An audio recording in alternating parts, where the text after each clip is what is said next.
Hi all chicken பிரியாணியும் chicken ஃப்ரையும் பண்ணிடலாம் அப்படின்னு சொல்லிக்கிட்டு சிக்கன் பிரியாணிக்கு எல்லாம் ரெடி பண்ணிவிட்டு சிக்கன் ஃப்ரைக்கு மசாலா ரெடி பண்ணி அப்படியே ஒரு பக்கமாக ஒதுக்கி வச்சாச்சு. அது ஊறட்டும்.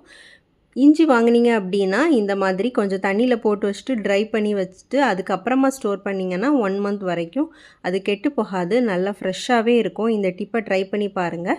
இந்த சுண்டை வத்தல் இன்றைக்கி வைக்கலாம் அப்படின்னு சொல்லிக்கிட்டு தான். ஏன்னா எங்கள் வீட்டில் நான்வெஜ் வச்சா வெஜிடேரியனும் வைக்கணும், ஏன்னா வெஜிடேரியன் சாப்பிட்றவங்களும் தனியாக இருக்கிறாங்க. இந்த சுண்டை வத்தல் ஒரு கவர் ஃபுல்லாகவே 20 ரூபான்னு வாங்கிட்டு வந்தேன். இது நல்லா வாஷ் பண்ணி இடித்து எடுக்கணும். உள்ளே இருக்க வித்தை எடுத்துகிட்டு தான் நம்ம குழம்பு வைக்கணும். ஏன்னா இந்த வித்தோடு நம்ம கறி வச்சோம் அப்படின்னா ரொம்பவே கசப்பாக இருக்கும். அது நல்லா வாஷ் பண்ணி உள்ளே இருக்க வித்தை எடுத்துகிட்டு அப்படியே இன்றைக்கி அது ஒரு வத்த குழம்பு போட்டாச்சு.